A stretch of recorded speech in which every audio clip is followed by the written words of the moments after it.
Amen. Let us bow in prayer. Our Heavenly Father, our God, our Redeemer, and our Rock of Ages, hope for today, for tomorrow, and forever. Dear Father in heaven, thank you for the plan of salvation.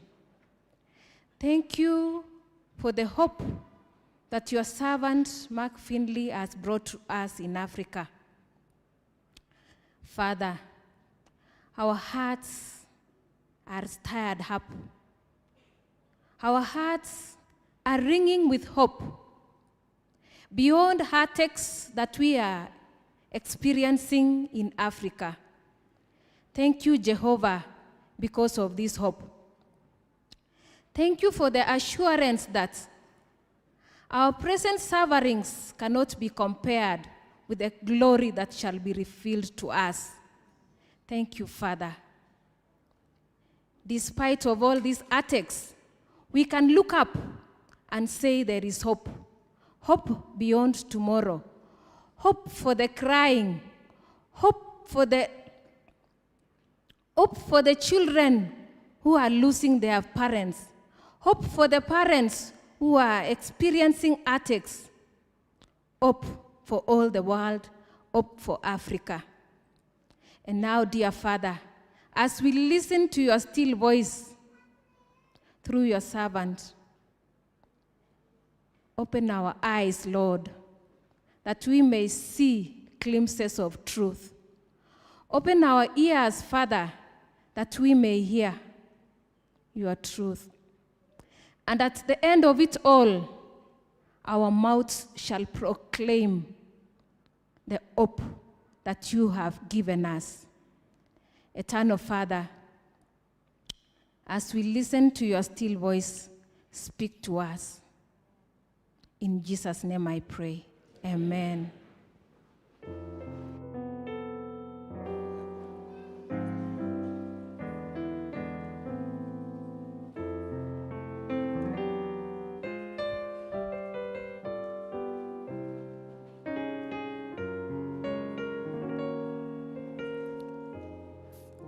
Thank you so much. Indeed, there is hope in Africa. This is hope for Africa, hope for today, tomorrow, and forever.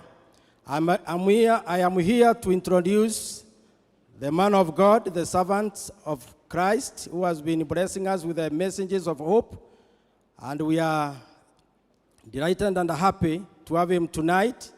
The topic that he is bringing to this evening, or this time, is second coming of Christ. Indeed, we are excited to wait for and look forward for the second coming of Christ. And the man of God, the tele-evangelist, who is a renowned evangelist in the entire world, he will be here to bless our souls. None other than our preacher, Mark Finley, who will come and bless our souls with the word of God. Thank you so much. You are welcome, and may the Lord use you mightily as you continue to bless our souls. Thank you.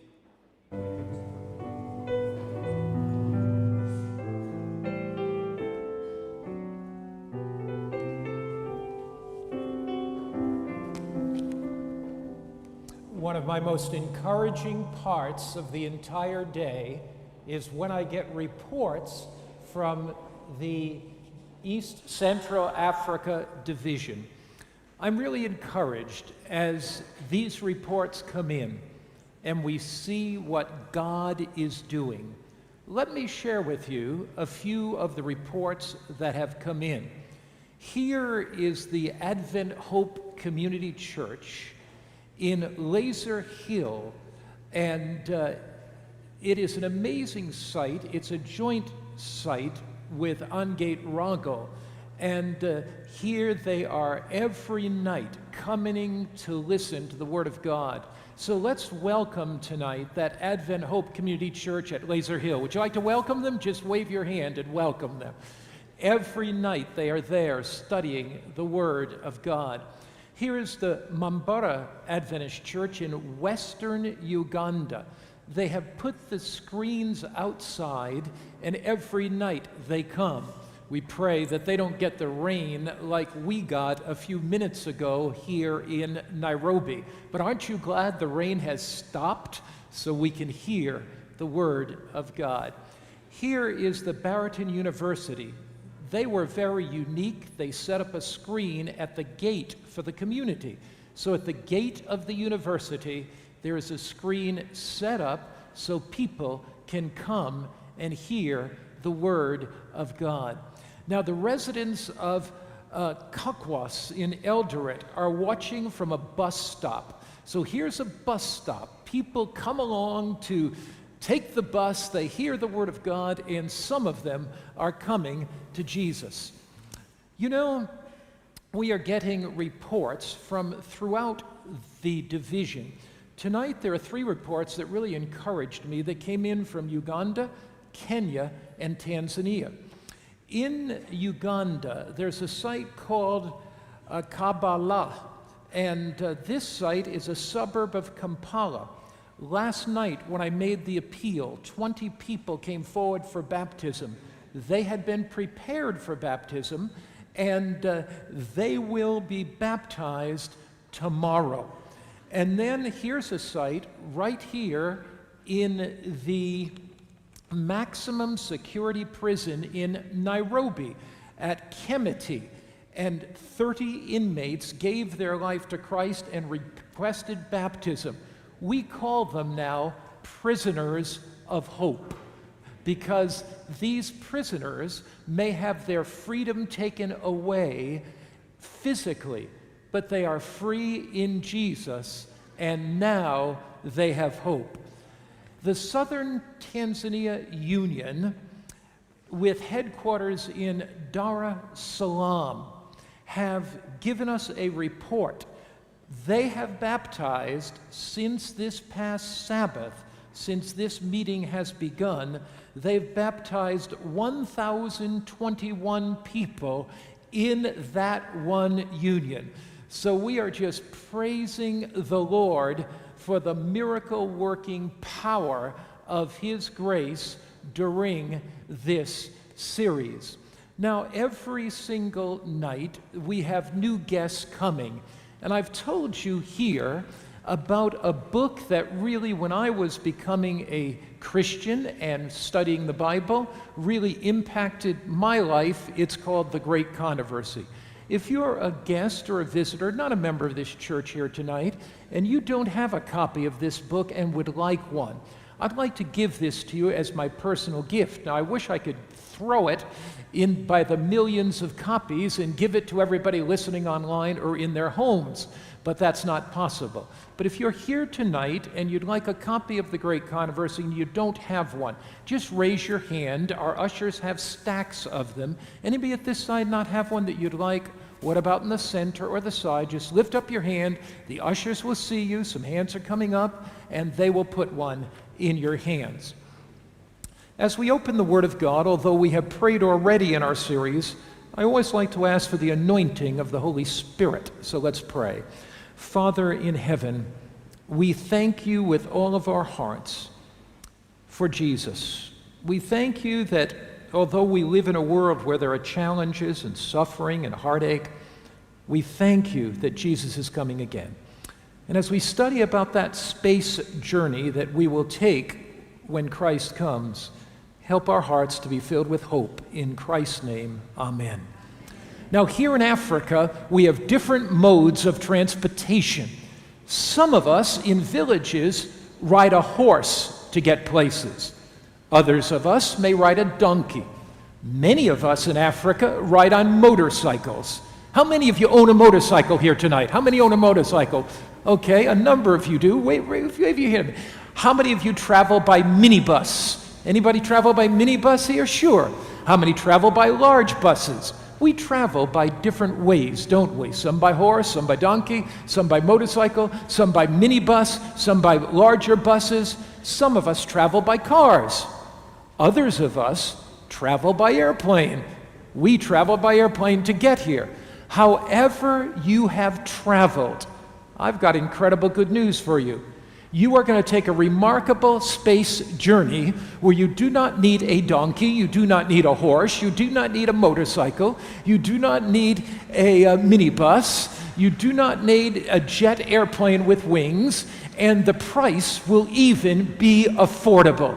One day, when Jesus comes, we will take an incredible journey beyond the stars. We'll travel thousands of miles through space beyond the moon. We'll travel beyond the planets of Saturn and Pluto and Mars and Jupiter. Think of the amazing views we're going to have as we travel through space. We'll travel with Jesus and the angels, travel through that empty space in Orion, travel to the throne of God, and the doors of heaven, the golden gates of glory will be opened, and the angels will be singing. And as we enter those gates, we will be welcomed home forever. I am looking for that incredible space journey. Aren't you? Aren't you looking for that space journey? Because Jesus said, John 14, I will come again and receive you unto myself, that where I am, there you may be also. Jesus didn't say, perhaps I will return. Jesus didn't say, hope for my return. Jesus didn't say, it's highly likely I'll return. Think about it. Jesus said, I will come again. 1,500 places in the Bible talks about the coming of Christ, the second coming of Christ. For every prophecy in the Old Testament about the first coming of Christ, there are 8 about the second coming of Christ. In fact, Enoch, the 7th from Adam, said, our Lord comes with 10,000 of his saints. In Psalm 50, verse 3, the Bible says, our Lord will come and not keep silence. You remember throughout the New Testament, promise after promise of the second coming of Christ. God's end-time plan is revealed in his Word. The first book of the Bible, Genesis, begins with a perfect world, and the last book of the Bible, Revelation, ends with a perfect world. Revelation talks about Jesus. The central theme of the book of Revelation is not beasts, it's not mystic symbols, it's not strange creatures, but the theme of the book of Revelation is Jesus. The Jesus that came the first time and the Jesus that will come the second time. The book of Revelation features the second coming of Christ. And here, Revelation describes Christ coming in glory, Christ coming in power, Christ coming in majesty. Revelation chapter 14 ends with these words. John says, then I looked, and behold, a white cloud, and on the cloud one sat like the Son of Man. Who's the Son of Man, everybody? Who is that? Talk to me tonight. Who's the Son of Man? Jesus Christ. John says, I looked, I saw, I gazed. John looked up in heaven and he saw the coming of Christ. He said that Jesus has on his head a golden crown. The crown indicates triumph. The crown indicates victory. The crown indicates kingly authority. And in his hand, a sharp sickle. The sickle is to reap the harvest. The harvest of the earth is ripe. Revelation 14 talks about 2 harvests, the harvest of golden grain and the harvest of gory grapes. In the harvest of grain, the righteous are welcome to the city of God, but in the grapes, they are tread out in the winepress of God's wrath. Men and women, saved or lost when Jesus comes. No second chance. Revelation 14 says that Christ is going to come in triumph and victory, the golden crown. He's going to come with the sickle to reap the harvest of the earth. Every decision has been made. The Bible says, Revelation 22, verse 11 and 12, he that is righteous, let him be righteous still. He that is holy, let him be holy still. He that is unholy, let him be unholy still. He that is filthy, let him be filthy still. See, Jesus does not need to give us a second chance when he comes, because he gives us 1,000 chances in this life. Every night, Christ's word is coming out to you. Every night, the Holy Spirit is touching your heart. Every night, God gives every single one of us a chance to surrender our lives to him, a chance to give up any habit in our life that's not in harmony with his will, an opportunity to be fully committed to Christ. The book of Revelation speaks about the second coming of Christ. Revelation chapter 19, John looks up and he says, now I saw in heaven opened, and behold, a white horse. And he who sat on him was called Faithful and True, and in righteousness he judges and makes war. The conflict between Christ and Satan will be over. Christ will come. Evil will be judged.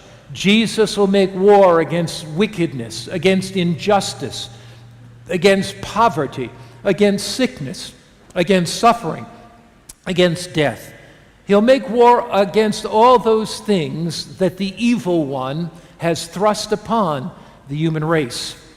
And the Bible says the armies of heaven, clothed in fine linen, white and clean, followed him on white horses.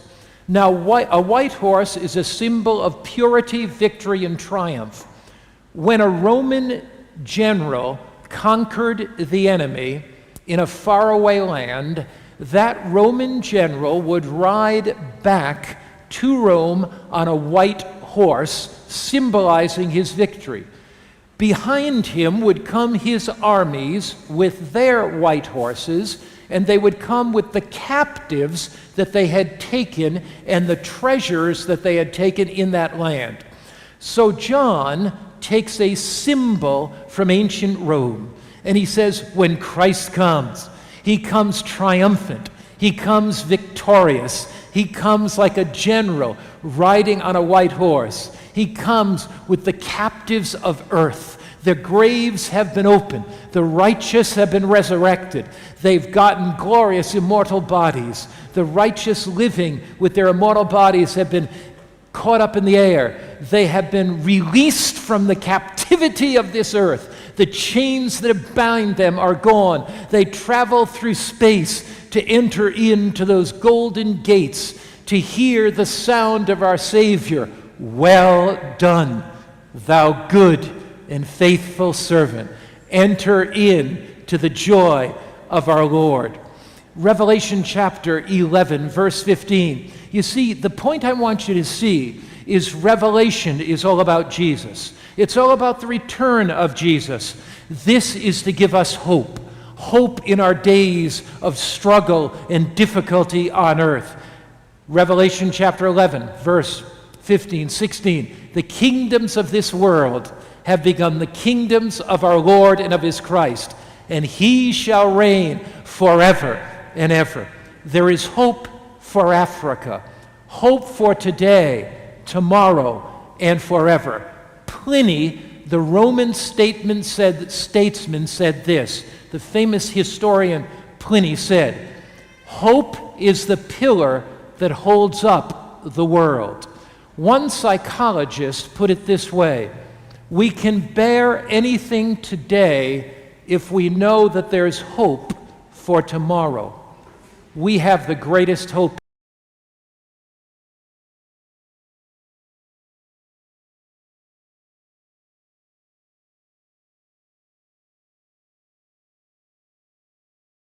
We have the greatest hope in going through poverty tonight.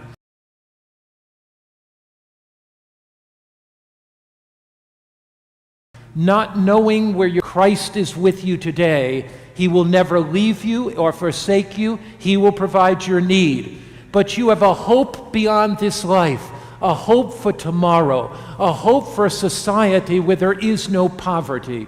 You may be suffering. Your body may be writhing in pain. Cancer may have taken away all hope for deliverance in this life. But you can look beyond that pain, look beyond that suffering, and you can know that there's hope for tomorrow, because one day the kingdoms of this world will fade into insignificance. One day the earth will shake. One day the lightning will flash. One day Jesus will say, "It's closing time," and Christ will stream down the corridor of the sky. But how will Jesus come back the second time? And how can I know that I'll be ready when he comes? Two very important questions. How will Christ return? Will he return secretly? Some people believe in the idea of a secret rapture, where the righteous are kind of whisked away and the wicked are left on earth for a while. How will Jesus come? But as important as that question is the second question. How can I be sure? How can I be certain that I can be ready when he comes? Let's explore both of those questions. First, according to Scripture, Christ's coming will be a literal event. It's not simply, as some teach, Christ coming to the heart to set up a kingdom of grace on earth for 1,000 years. Not at all.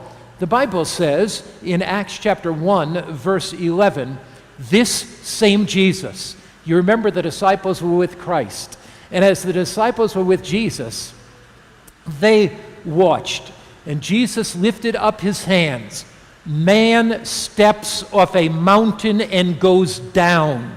Christ steps off a mountain and goes up, because the laws of gravity cannot keep the creator of gravity down.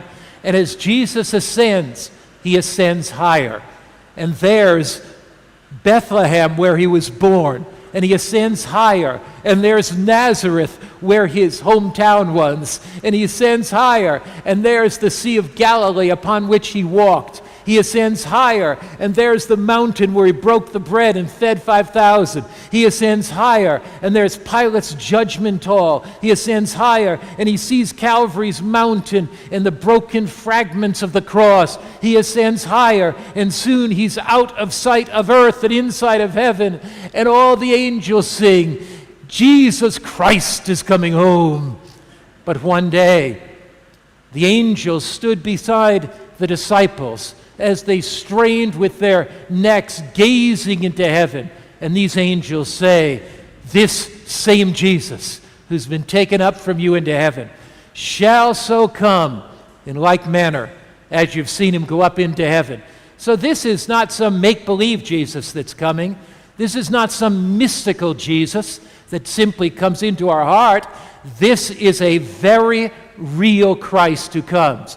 He ascended in the clouds. He will descend in the clouds. He ascended with the angels. He will descend with the angels. The Christ that walked the streets of Galilee. The Christ that walked the cobblestone streets of Jerusalem. The Jesus that touched eyes of the blind and they were opened. Touched the ears of the deaf and they were unstopped. That touched the withered man's arm and it was healed. That touched legs and they ran again.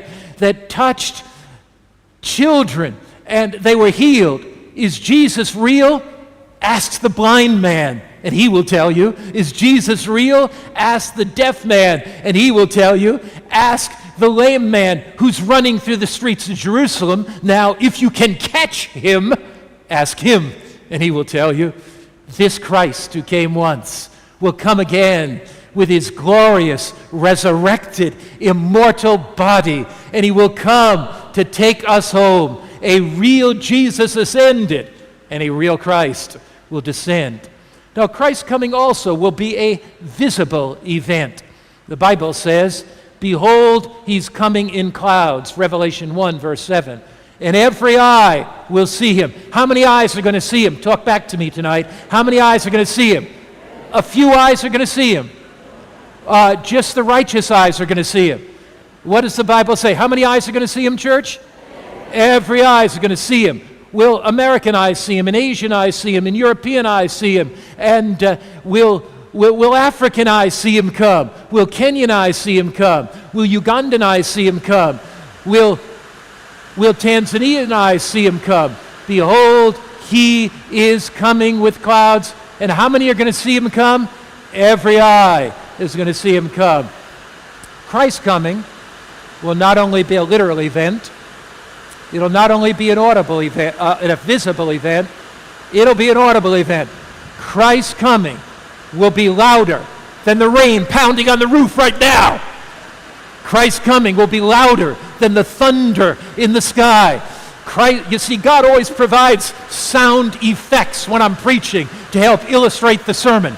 So, Christ's coming will be an audible event. My Bible says, 1 Thessalonians chapter 4, verse 16, the Lord himself shall descend from heaven with a what, everybody? With a what?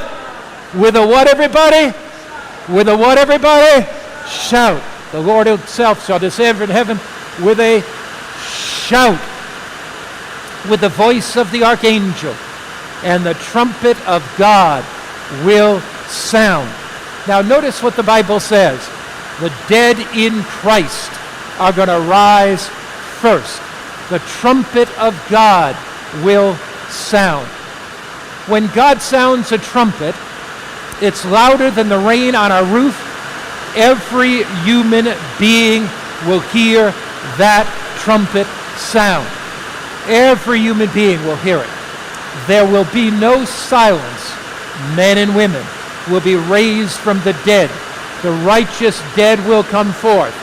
The trumpet indicates that Christ's coming is an event that every human being will hear. The Bible says in 1 Thessalonians chapter 4, verse 17, then we which are alive and remain shall be caught up together with them in the clouds to meet the Lord in the air. So shall we ever be with the Lord. So the Bible says that when Christ comes, the righteous dead are resurrected. The righteous living and the righteous dead are caught up with glorious immortal bodies to ascend to heaven with Christ. That loved one that was faithful to Jesus, that you laid in the grave, you can see them again.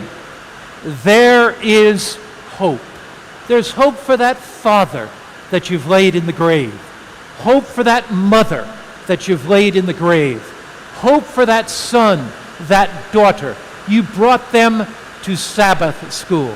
They were killed instantly in a car accident, or some disease took them from you. You still remember the tears in your eyes at the funeral. You still remember the pain in your heart. But when Jesus comes again, that son, that daughter, faithful to Christ, that husband, faithful to Christ, that wife, faithful to Christ, one day you'll see the smile on their face again. One day you'll see the sparkle in their eyes again. One day you'll feel that warm embrace again. One day, hand in hand, you'll ascend through the clouds with Jesus again. One day, Christ will come.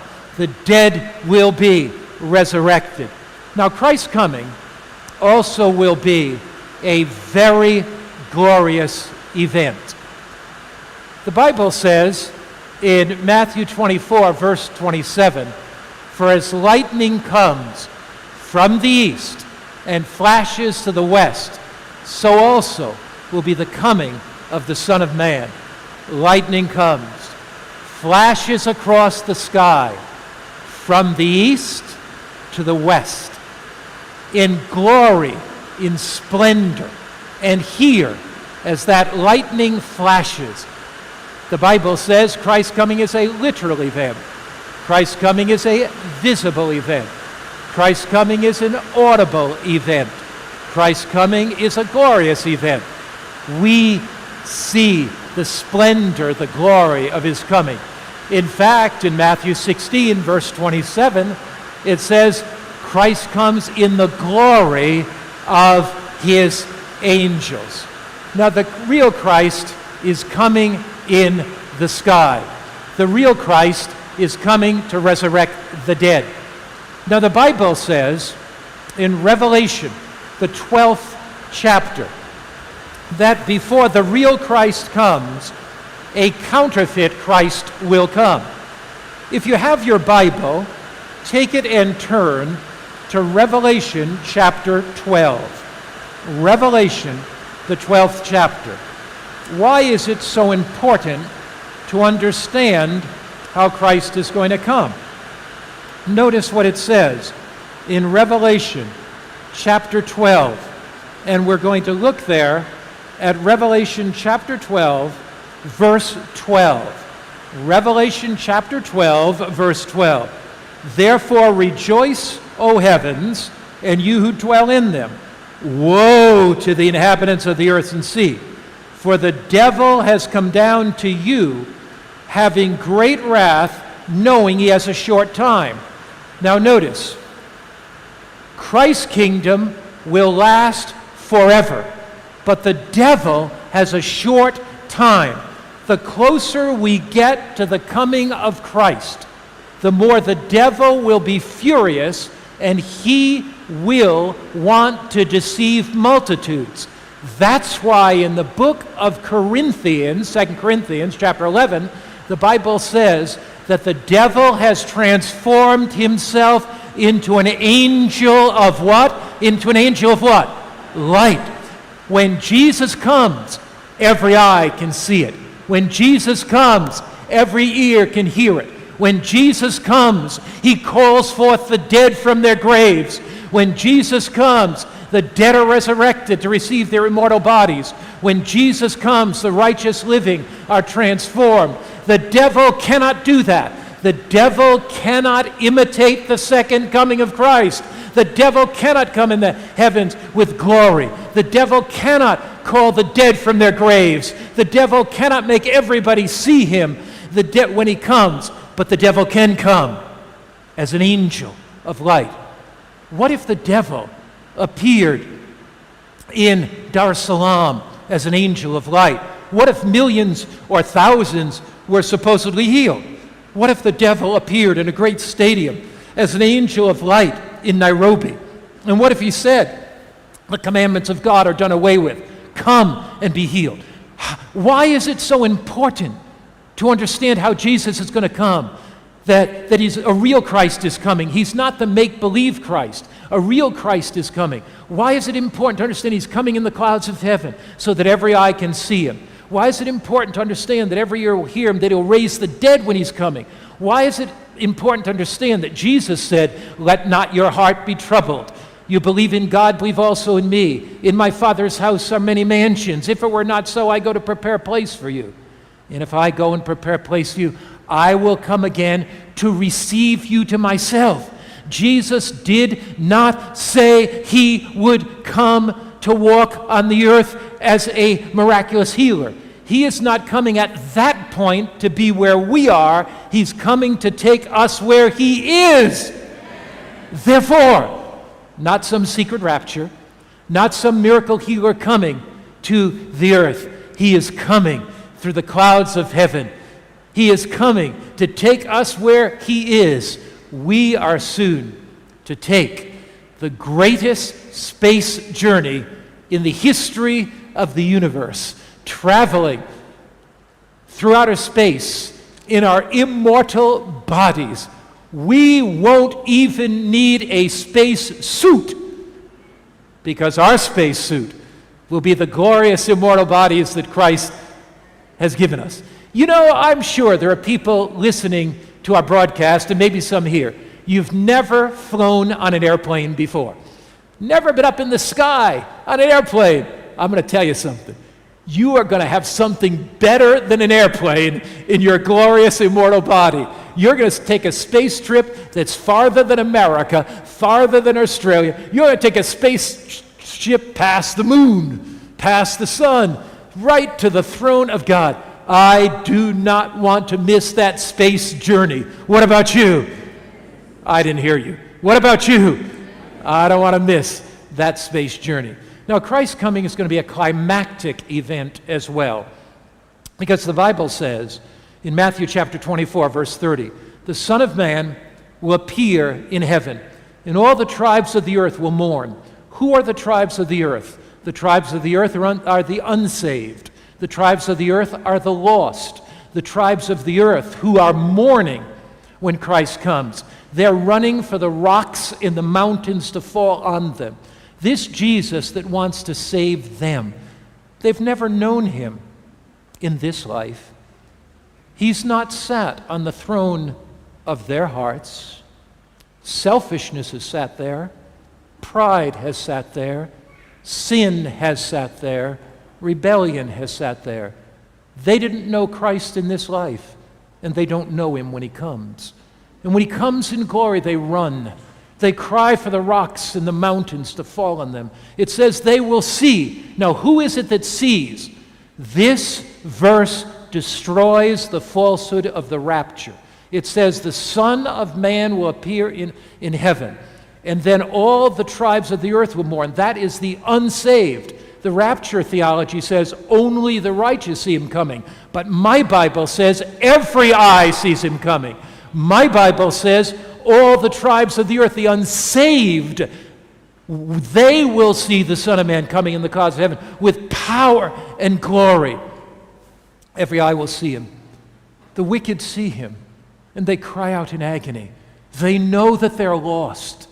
Their hearts are filled with fear. Their hearts are filled with sadness. They run for the rocks and mountains to fall on. Here is the divine truth.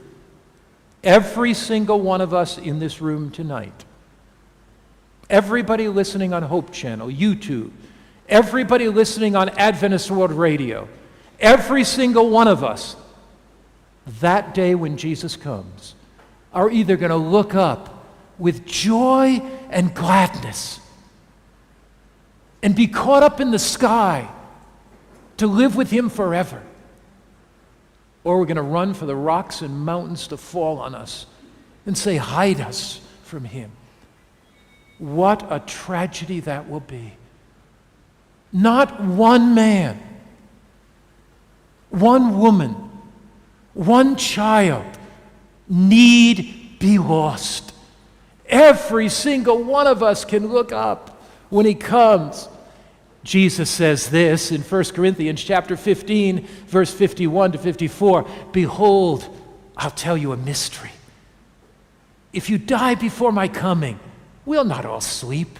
See, death is but a sleep, a rest till he comes. And Jesus says, but we shall be changed in a moment, in the twinkling of an eye, at the last trump. You see, if you die before Christ's coming, and you're in Christ, it's just a moment. And when you're resurrected for the joy of seeing him come, the joy of seeing the glory and the splendor of heaven, the joy of having new life flow through your veins. And it says, for the trumpet will sound, the dead will be raised incorruptible. We shall be changed. No more pain, no more suffering, no more heartache, no more sorrow, no more disappointment, no more poverty, no more war, no more disease, no more sickness, no more death. For the corruptible must put on incorruption. The mortal must put on immortality. We have mortal bodies. Our knees ache, we get old. Our backs ache, I can tell you about that. Our backs ache when we get older. You know an age, you know what a sign is when you're getting old? When you bend down to tie your shoe and you ask the question, what else can I do when I'm down here? You know, some people know, that's why they laughed. You see, but one day, this corruptible body, this body that is decaying, as Paul says, we hold this treasure in earthen vessels. But Paul also says, Although the outward man is being destroyed day by day, the inward man is being renewed by the grace of God. This corruptible may put on incorruption. This mortal will put on immortality. One day Jesus will come. We're dead, resurrected in immortal bodies, the righteous living in immortal bodies. Now, what happens when Jesus comes? First, there'll be seismic upheavals. What does that mean? Simply, it means the earth is going to be shaking with earthquake. Second, the righteous dead will be raised. The devil could never do that. Third, the righteous living will be changed. The devil could never do that. Fourth, we will have immortality bestowed upon us. The devil could never do that. Fifthly, the wicked living will be destroyed by the brightness of Christ's coming. Sixth, the righteous will welcome Christ and ascend to heaven with him. And together we'll travel through the sky. But somebody says, what about that secret rapture? Isn't there a text in the Bible that says Christ is going to come as a thief? Yes, there is. Let's look at that text. The Bible says in Matthew chapter 24, but of the day and hour no one knows. Not even the angels of heaven, but my Father only. Now notice the emphasis, the day and the hour. But know this, that if the master of the house had known what's the next word after what in the text? Look at it, what is it? What? Hour the thief would come, he would have watched and not allowed his house to be broken into. Look, this passage is not talking about how Jesus comes, the manner of his coming, but the time of his coming. It says, if the thief had known the time, if the master of the house had known the time the thief was coming, then he would have been ready. So Jesus is coming literally. He's coming visibly. Every eye will see him. He's coming audibly. Every ear will hear it. He's coming gloriously in the clouds of heaven. It's a climactic coming when Christ comes. The dead will be raised. The righteous dead will be raised. The righteous living will be caught up in the sky. So he comes visibly, audibly, etc. But he comes quickly, unexpectedly, as a thief. For example, I don't know how the thieves in Nairobi work, but let's suppose you left your door unlocked and you were coming to the meeting at night and it was 2 o'clock in the afternoon. And let's suppose there were thieves in the neighborhood and they went like this. When you're at that meeting tonight, I'm going to come and rob your house.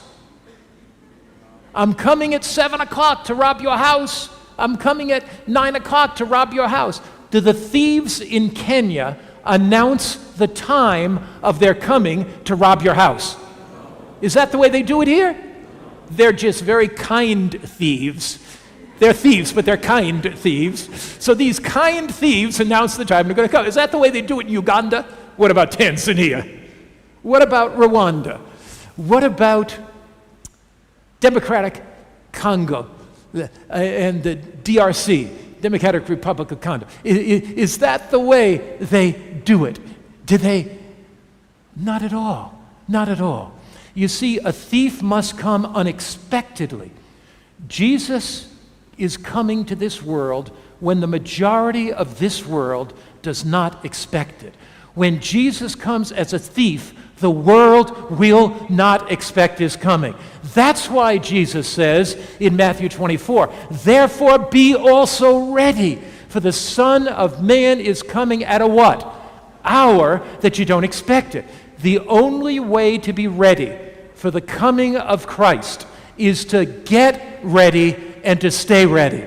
You will never be ready in the future unless you make an eternal decision now to be ready, because the Bible says in 2 Peter chapter 3 verse 10, but the day of the Lord will come as a thief in the night, in which the heavens will pass away with great noise, nothing secret about it, and the elements will melt with fervent heat, but the earth and the works therein will be burned up. So when Christ comes, the wicked will be destroyed by the brightness of his coming.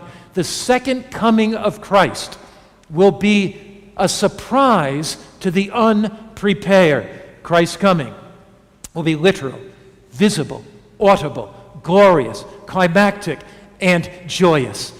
We will look up to see him, And in Matthew 25, verse 9, it says, we will say, behold, this is our God. We have waited for him. We've not been deceived by the false Christ and false prophets. We've not been deceived as Satan appears as an angel of light, masquerading as Christ. Behold, this is our God. He's coming in the clouds of heaven. This is our God. He's coming gloriously with 10,000 angels. This is our God. We have not been deceived. We have not taken the mark of the beast. We have been faithful to Christ. We have kept the commandments of God. We've been saved by the grace of Christ. We have waited for him. He will save us. This is the Lord. We have waited for him. We will be glad and rejoice in his salvation. We're not running for the rocks and mountains to fall on us.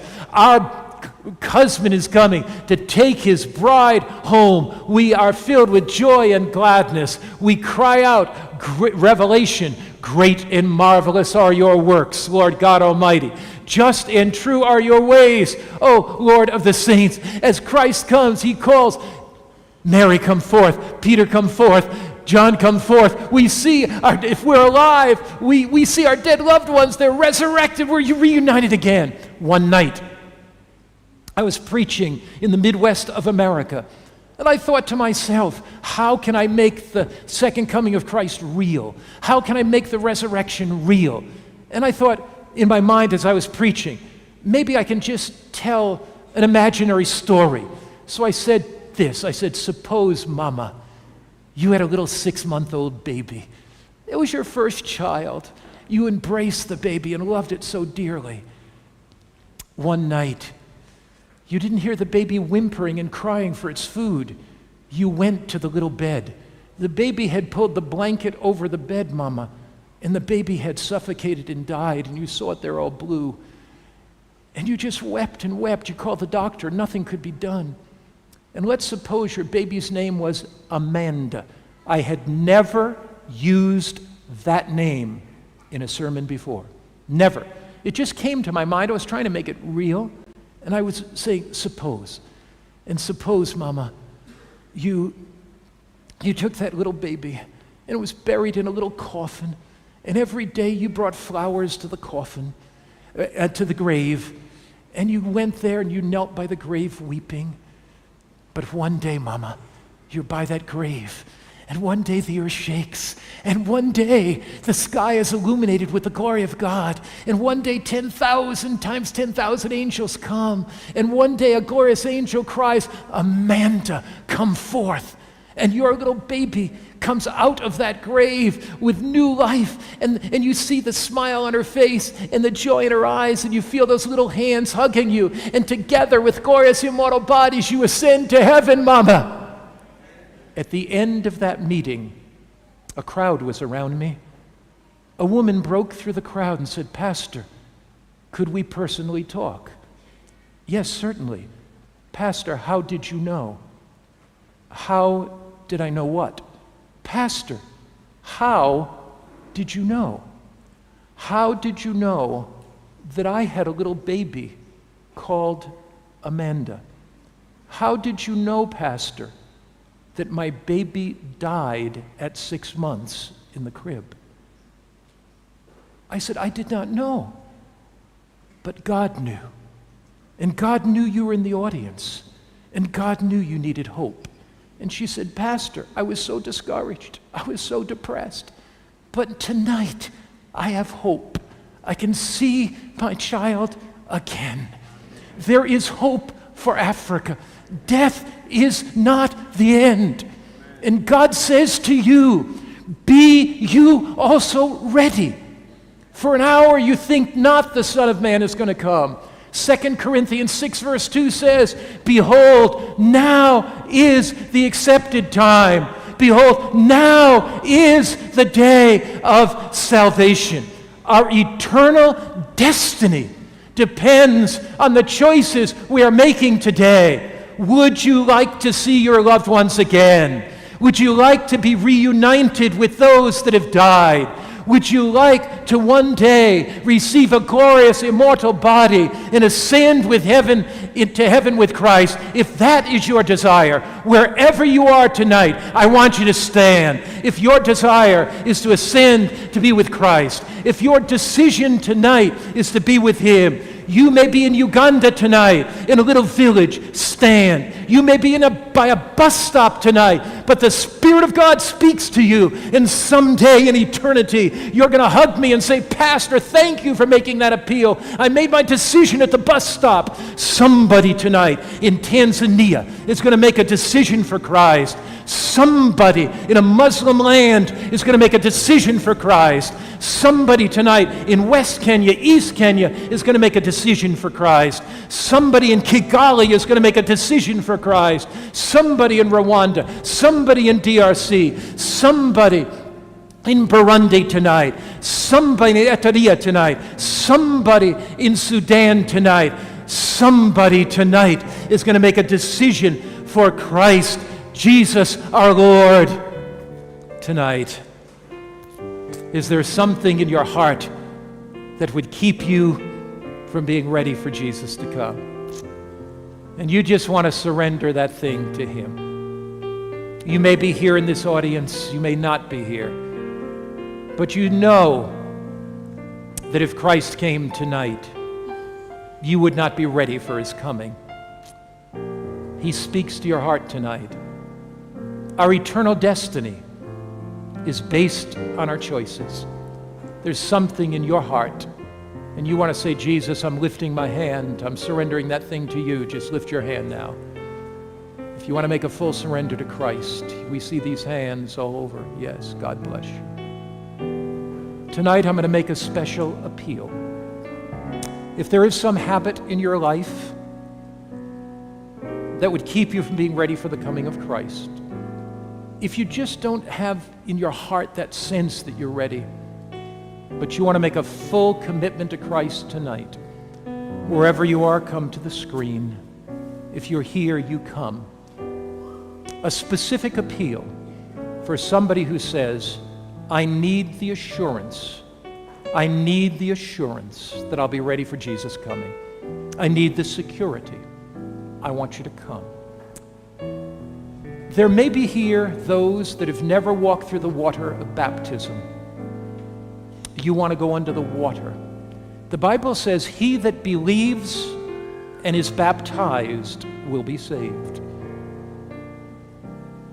Don't wait. Make that decision tonight. There may be those here who once knew Christ but drifted away. You want to be rebaptized. You come. So 3 groups I'm inviting to come tonight.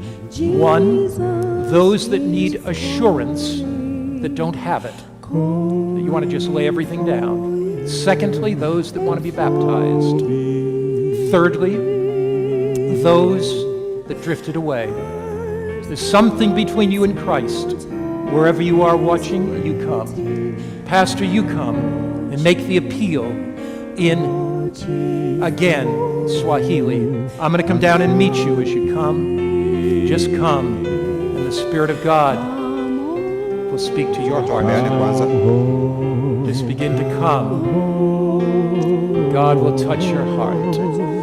If you need that assurance, if you need prayer tonight, if you need prayer, you just come right here. Little one, come here. You can come here. Others are coming. You just come.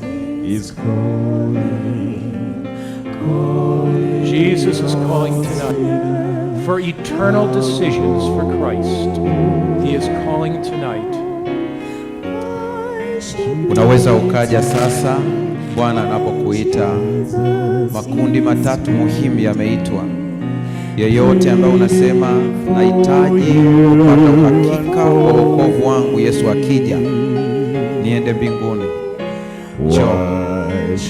Sogea hapa mbele. Nasema nataka kupata uhakika wa wokovu wangu. Yesu anakuja, lakini nasikia moyoni kama sina uhakika, nahitaji nipate uhakika. Njoo. Lakini kundi la pili unaweza ukasema kwamba mimi nahitaji kubatizwa katika mikutano hii, na wewe njoo. Sogea hapa mbele. Naomba uje hapa mbele. Lakini inawezekana unapitia jambo fulani gumu katika maisha yako.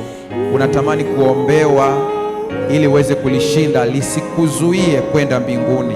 Na wewe njoo hapa mbele, maombi maalum yapo kwa ajili yako. Anasema kuna jambo nahitaji Yesu anisaidie ili niweze kulishinda, lisinizuie kwenda mbinguni.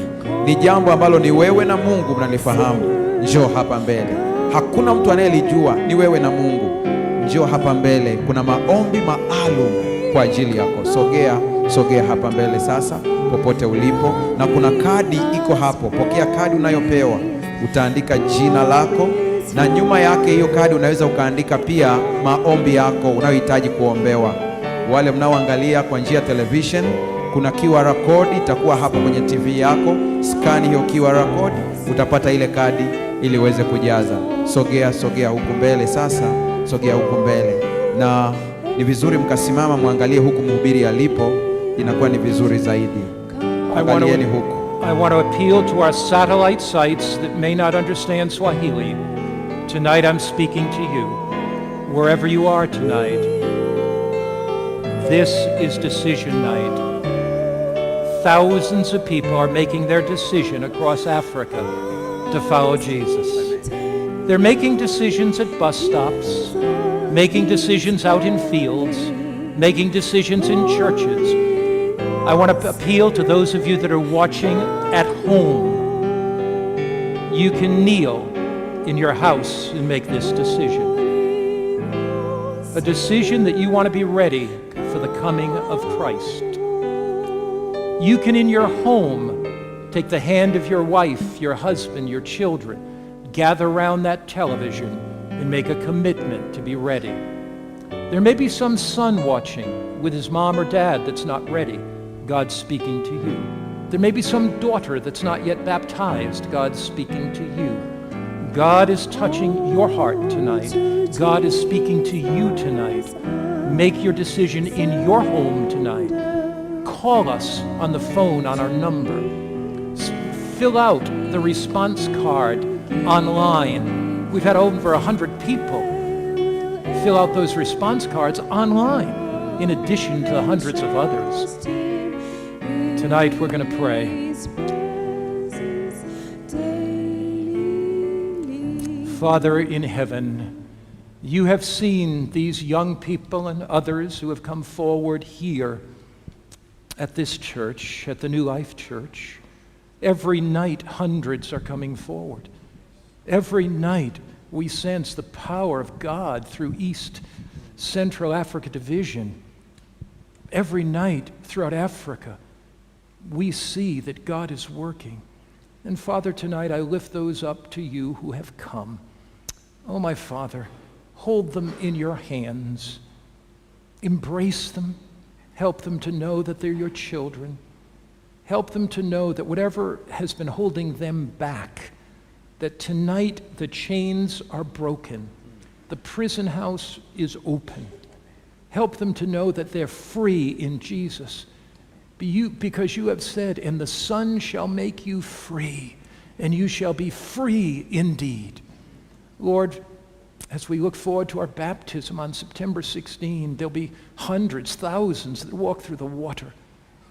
Oh Lord, thank you for the cleansing wave, the symbol that we are new in Christ. Keep us safe until that day, in Jesus' name, amen. Amen. Now you may be seated. Those of you that have come tonight, I know that our ushers and our pastors will take you to sit to talk to you for just a moment. So pastors, if you could talk to them for a moment. If you came forward in a home, God bless you. If you came forward at one of the sites where there's a pastor, be sure to talk to your pastor tonight. God bless you.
Thank you so much. Indeed, there is hope for Africa.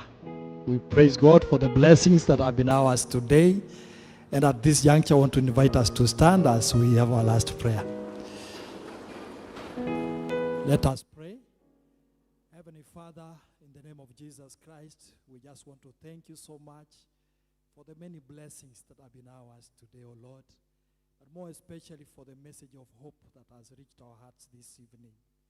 Father God, we indeed want to thank you and indeed remain grateful to you for the speakers that you brought to us. We pray that we continue blessing them and using them for your own glory and for the blessing of your people. Thank you for the choirs that have ministered to us tonight. May you continue blessing their ministries, Heavenly Father. Thank you for each one of us who's been able to be part of the fellowship this evening here at the main center and throughout the globe. Lord, we pray for your special blessings upon your people. And now, Lord, as your people disperse to their various places of residence, we ask that your grace will be sufficient upon each one of them. Grant your children the safety and the protection that they need, and allow us again to be here tomorrow to continue listening from you, O Lord. We praise you and we thank you. To this end we pray in Jesus' name. Amen, amen, amen. Our friends, we want so much for this evening. Thank you for making time for the session here at the New Life Center. We ask that the good Lord will continue blessing you. Our meetings are still on tomorrow.